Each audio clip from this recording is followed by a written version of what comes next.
لا يؤمن أحدكم حتى أكون أحب إليه من والده وولده والناس أجمعين.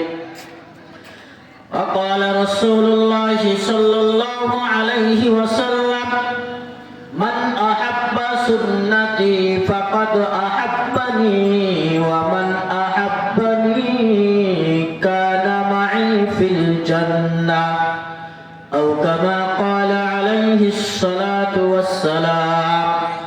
درشر بري اللهم صل على محمد وعلى آل محمد كما صليت على إبراهيم وعلى آل إبراهيم إنك حميد مجيد.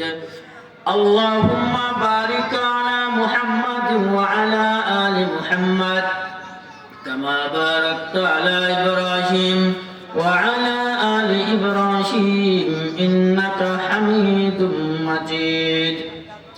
الحمد لله. মৌলভীনগর জামে মসজিদের উদ্যোগে নবমতম বার্ষিক ওয়াজ মাহফিলে সম্মানিত সভাপতি সাহেব, মঞ্চে উপবিষ্ট উলামায়ে কেরাম, প্যান্ডেলে উপবিষ্ট যুবক ভাইয়েরা, দিন দরদি মুসল্লিয়ানে আযম, পর্দার আড়ালে মা ও বোনেরা, আজকের এই মাহফিলে আমরা বসতে পেরেছি, এজন্য সকলেই শুকরিয়া আদায় করি আলহামদুলিল্লাহ। সর্বপ্রথম কৃতজ্ঞতা প্রকাশ করতেছি সেই মহান রবের, যিনি আমাদেরকে এই ফিতনা ফাসাদের জামানায় সকল প্রকার কাজকর্ম থেকে ফারেক করে জালিসুর রহমান বেহেশতে বসার সুযোগ করে দিয়েছে, এই জন্য সকলেই শুকরিয়া আদায় করে আলহামদুলিল্লাহ। পাশাপাশি সেই সকল ভাইদের কৃতজ্ঞতা প্রকাশ করি যারা অনেক কষ্ট করে, পরিশ্রম করে, টাকা পয়সা দিয়ে, বুদ্ধি দিয়ে এই জাতীয় জালিসুর রহমান ওয়াজ ও দোয়ার মাহফিলের আয়োজন করেছে।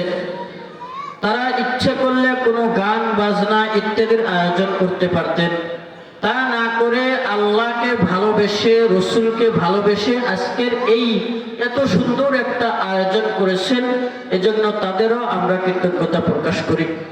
পাশাপাশি আমরা দোয়া করি সেই সকল বক্তাদের এবং অতিথি যারা আছেন তাদের সকলের আল্লাহ যেন সহি সালামতে আজকের এই মাহফিলে যাদেরকে দাওয়াত করা হয়েছে সকলকে যেন সুস্থতার সহিত নিরাপদে এই মাহফিলে আসার তৌফিক দান করে, সকলেই বলে আমিন। আমি আপনাদের সামনে একটা আয়াত তেলাওয়াত করেছি, একটা হাদিস তেলাওয়াত করেছি। আয়াতের সংক্ষিপ্ত এবং সহজ সরল তরজমা হলো, আল্লাহ বলতেছেন, ওয়ামা কানা লিমুমিনিন ওয়ালা মুমিনাতিন ইযা ক্বাদাল্লাহু ওয়া রাসূলুহু আমরান আন ইয়াকুনা লাহুমুল খিয়ারাতু মিন আমরিহিম। এই আয়াতের তরজমা হলো, আল্লাহ এবং আল্লাহর রাসূল যখন কোনো একটা বিষয়ের আদেশ করে তখন কোনো মুমিন পুরুষ এবং মুমিনা নারীর উচিত নয় আল্লাহর এই আদেশের বিরোধিতা করে সেই আদেশটা পালন না করা, বরং তার ইচ্ছা মতো চলা, আল্লাহর আদেশ এবং রাসূলের আদেশকে অমান্য করা, এইটা কোনো মুমিন পুরুষ এবং মুমিন নারীর জন্য উচিত নয়। পাশাপাশি একটা হাদিস তেলাওয়াত করেছি, আল্লাহর নবী বলেন, মান আহাব্বা সুন্নতি ফাকাদ আহাব্বানি ওয়া মান আহাব্বানি কানা মাই ফিল জান্নাহ। সরকারে দো আলম বিশ্বনবী মুহাম্মদুর রাসূলুল্লাহ সাল্লাল্লাহু আলাইহি ওয়াসাল্লাম বলেন, যে ব্যক্তি আমাকে মুহাব্বত করবে সে যেন আমার সুন্নাতকে মুহাব্বত করে, আর যে আমার সুন্নাতকে মুহাব্বত করবে সে আমার সাথে জান্নাতে থাকবে। সুবহানাল্লাহ বলেন। আমরা কি বললাম? মান আহাব্বা সুন্নতি ফাকাদ আহাব্বানি। আল্লাহর নবী বলেন, যে আমার সুন্নাতকে ভালোবাসবে, মুহাব্বত করবে, সে আমাকে মুহাব্বত করলো, আর যে আমাকে মুহাব্বত করলো সে আমার সাথে জান্নাতে যাবে। বিশ্ব নবীকে মুহাব্বত করতে হবে। আল্লাহর নবী বলেন, শুধু মুখ দিয়ে তুমি বললা আমি নবীকে মুহাব্বত করি, আমি মুহাব্বত করি নবীকে, আমি নবীর আশিক, আমি করি, তুমি শুধু মুখ দিয়ে বললে সেটা হবে না। আল্লাহর নবী বলেন তোমার মুহাব্বতটা কতটুকু পরিমাণ মুহাব্বত করতে হবে। ওয়ালা ইউমিনু আহাদুকুম হাত্তা আকুনা হাব্বা ইলাইহি মিন ওয়ালিদিহি ওয়া ওয়ালাদিহি ওয়ান নাসি আজমাইন।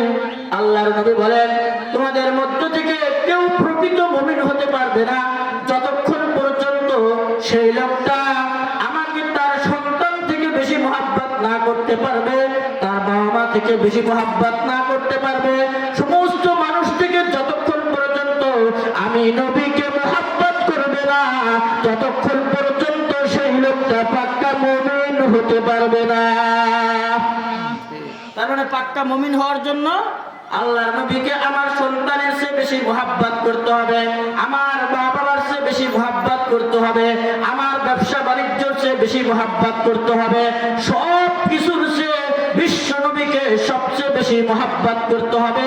আল্লাহর নবী বলেন এইভাবে যারা আমাকে মুহাব্বত করবে এই লোকটা সরাসরি আমার সাথে জান্নাতে থাকবে। সুবহানাল্লাহ। এই রাসূলকে মুহাব্বত করেছেন সাহাবায়ে কেরাম। সাহাবায়ে কেরাম রাদিয়াল্লাহু তাআলা আনহু কিভাবে রাসূলকে মুহাব্বত করেছেন দু একটা উদাহরণ দেই।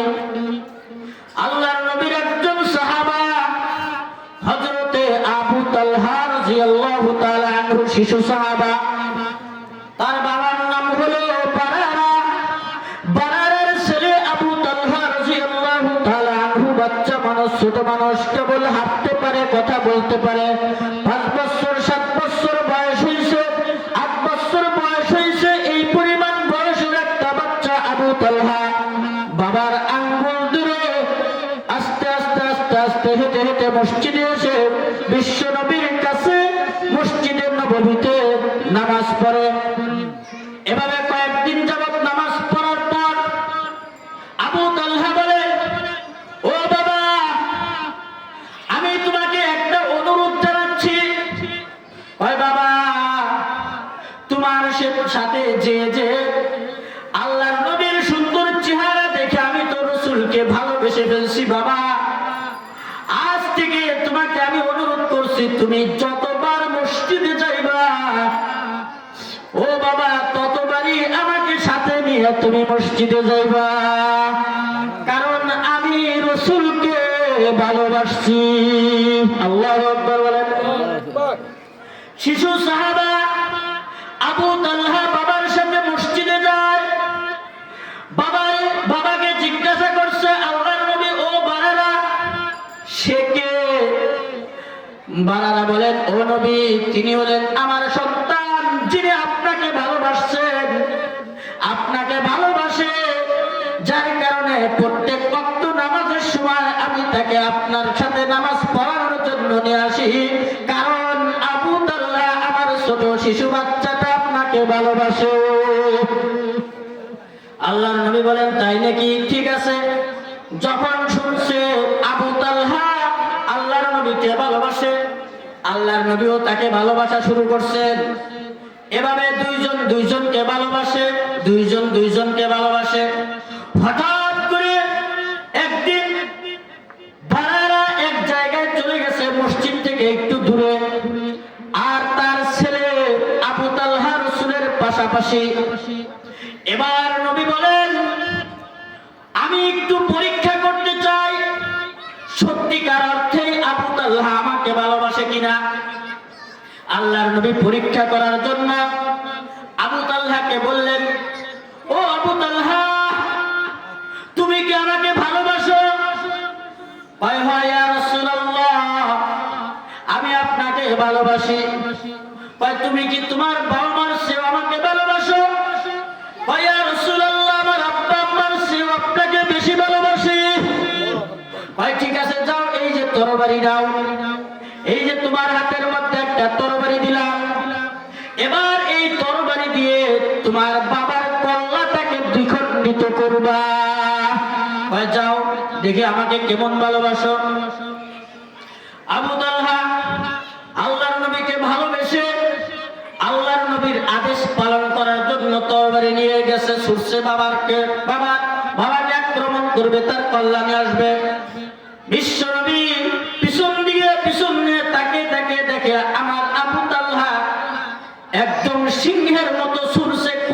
তাকাই নাই বাবার কল্যাণে আসবে। দয়ার নবী, মুহাব্বতের নবী, এই নবী তো বাবা সন্তানের মধ্যে ঝগড়া লাগানোর জন্য আসেন নাই, কি বলেন? শুধুমাত্র পরীক্ষা করার জন্য। যে মুহূর্তে তরবারি এভাবে বাবার উপরে তুলছে পিছন দিক থেকে, সাথে সাথে আল্লাহর নবী ডাকতে বলেন, ও আবু তালহা, তুমি পরীক্ষায় পাস করেছো, তোমার আর বাবার কল্যাণিত হবে না। আমি শুধু দেখলাম সত্যিকার অর্থেই তুমি আমাকে ভালোবাসো কিনা। এবার ফিরে আসো, এবার ফিরে আসো, তোমার বাবাকে হত্যা করতে হবে না, এবার ফিরে আসো। আল্লাহর নবীর ভালোবাসা আরো বেড়ে গেলেন।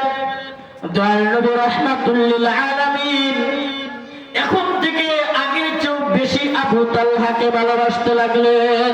সুবহানাল্লাহ, সুবহানাল্লাহ। এজন্যই তো আল্লাহ বলেন, ওমা কানা লিমুমিনি ওয়ালা মুমিনাতিন ইযা কাদাল্লাহু ওয়া রাসূলুহু আমরান আইয়াকুনা লাহুমুল খিয়ারাতু মিন আমরিহিম। আল্লাহ বলেন, যখন আল্লাহ রাসূল এবং আল্লাহ কোনো আদেশ করে, প্রত্যেকটা মুমিন মুসলমান পুরুষ হোক নারী হোক তাদের উচিত নয়, তাদের কোনো ইখতিয়ার থাকবে, তারা নিজেদের মতো চলবে, আল্লাহ এবং আল্লাহ রাসূলের আদেশ অমান্য করবে, এটা তাদের জন্য উচিত নয়। যার প্রমাণ হলো আবু তালহা বিশ্বনবী আদেশ করার সাথে সাথে ছুটে গেছে বাবার কল্যাণের জন্য। এটার নাম হলো ভালোবাসা। বিশ্বনবীকে ভালোবাসার নাম নমুনা হলো এটা। আল্লাহর নবী যা আদেশ করবেন সেটাই আমি পালন করব, আল্লাহর নবী যা করে গেছেন সেটাই আমি করব, আল্লাহর নবী যা সুন্নাত রেখে গেছেন সব সুন্নাত আমি পালন করব। এইটার নাম হলো রাসূলের প্রতি ভালোবাসা। দাঁড়িয়ে দাঁড়িয়ে লাফিয়ে লাফিয়ে ইয়া নবী সালাম আলাইকা, ইয়া নবী সালাম আলাইকা, দাঁড়িয়ে দাঁড়িয়ে লাফিয়ে লাফিয়ে বলার নাম রাসূলের ভালোবাসা না, বরং রাসূলের ভালোবাসা হলো দুনিয়াতে আল্লাহর নবী যেই সকল জিনিস করতে বলছেন সেগুলোকে করা, যেগুলোকে বর্জন করতে বলছেন সেগুলো থেকে বিরত থাকার নাম হলো সত্যিকার আশিকে রাসূল। এবার হঠাৎ করে আবু তালহাকে আল্লাহর নবী নামাজে দেখে না, নামাজে পায় না, একদিন দুই দিন নামাজে পায় না। আল্লাহর নবী নামাজ পড়ে আর তাকায়, আমার আবু তালহা, শিশু আবু তালহা কোথায়? 2 দিন 3 দিন যাবত না পাওয়ার পর আবু তালহার বাবাকে জিজ্ঞাসা করছে, ও আবু তালহার বাবা, আবু তালহাকে দেখছি না, কারণ কি? এবার বলে, ও নবী, আমার আবু তালহা মসজিদে আসতে চায় কিন্তু অত্যন্ত অসুস্থ, অনেক জ্বর, যার কারণে সে মাথা উঠাইতে পারে না, আসতে পারে না। এবার আল্লাহর নবী বলেন, তাহলে চলো আমি সেই আমার ভালোবাসার পাত্র আবু তালহাকে দেখতে যাব। এবার রাসূল কারীম সাল্লাল্লাহু আলাইহি ওয়াসাল্লাম আবু তালহাকে দেখতে গেলেন বাড়িতে, তার মাথায় হাত রাখলেন, তার জন্য দোয়া করলেন। আবু তালহা এমন অসুস্থ, বিশ্ব নবীর কথাগুলো শুনতে পারেন নাই, কি বলেছেন? আল্লাহর নবী তার আব্বা আম্মাকে বলে আসছে, ও আবু তালহার বাবা মা, যদি আবু তালহা মারা যায় তাহলে আমাকে খবর দিও, আমি নিজে এসে আবু তালহার জানাজা পড়াবো। আল্লাহু আকবার, আল্লাহু আকবার।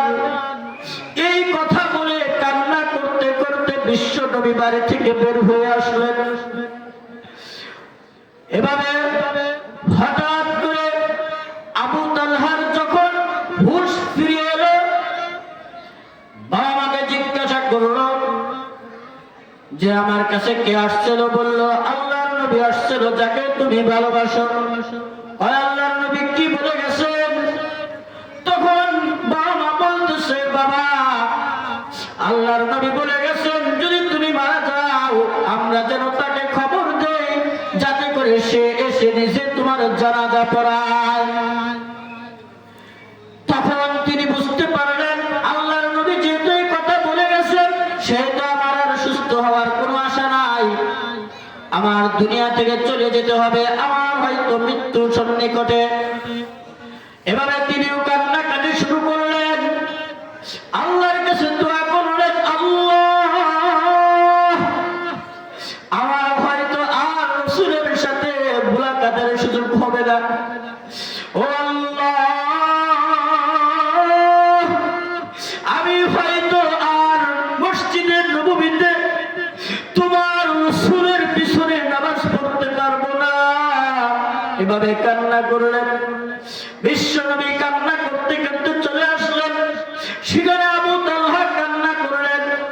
এভাবে 2-4 দিন হয়ে গেল। হঠাৎ করে একদিন আবু তালহার বাবা মসজিদে আসছেন। আল্লাহর নবী জিজ্ঞাসা করলেন, ও বাবারা, তোমার ছেলে আবু তালহার কি খবর? বললেন, ইয়া রাসূলুল্লাহ, আমার তালহা দুনিয়া থেকে চলে গেছে, আমি নিজে হাতে তাকে দাফন করে মসজিদে আসলাম। এবার নবী বলেন, ও বাবারা, তোমাকে না বললাম আবু তালহার জানাজা আমি নিজে পড়াবো, তুমি আমাকে কেন জানাইলে না? আবু তালহার বাবা বলেন, ও নবী, আমি তো চাইছিলাম আপনাকে জানাইতে, কিন্তু আমার আবু তালহার একটা নসিহত ছিল, নসিহত করছিল, বাবাকে বলছিল। আবু তালহা বলেন, ও বাবা, আল্লাহর নবী তো আমাকে জানাজা পড়াবে বলে গেছে, কিন্তু মসজিদে নববী থেকে আমাদের বাড়ি তো অনেকটা দূরে, যদি আমি রাত্রিবেলা মারা যাই তাহলে তুমি নিজেই আমাকে দাফন করো, জানাজা পড়াইও, আমার নবীকে রাত্রিবেলা আর কষ্ট দিও না, কারণ রাসূলের কষ্ট হলে আমার সহ্য হয় না। আল্লাহু আকবার বলেন। আবু তালহা এই নসিহত উপদেশ পালন করার অর্থে, ও নবী, আমি আপনাকে জানাইতে পারি নাই।